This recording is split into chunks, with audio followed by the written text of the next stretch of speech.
Hello there, my name's Card. I'm a long-time progressive community organiser and activist, and today I just want to briefly talk about a reactionary dog whistle that's been around for a few years now, as well as what it really means, who's using it, and why. For those who might not know, in politics, a dog whistle is a word, a phrase, or a symbol which seems perfectly innocent and innocuous to most people, but which really communicates a more sinister hidden message to those in the know. Additionally, there'll also be a playlist of videos of mine linked at the top of the description, which goes into detail about all sorts of reactionary dog whistles and how to spot them. Today specifically, I wanted to talk about the terms Bugman and Bugmen, and how they've become part of the contemporary reactionary vocabulary, particularly in online spaces.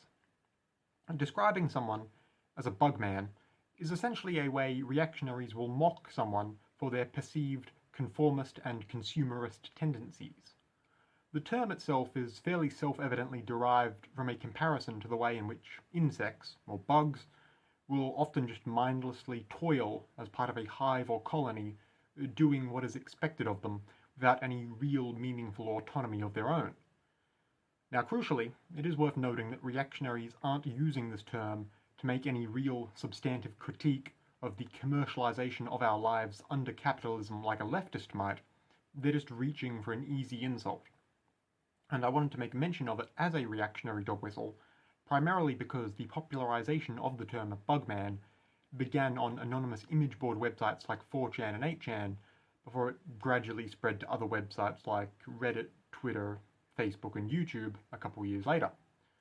It's a term that a lot of alt-right types will be familiar with, owing to how frequently they tend to associate with image boards like that.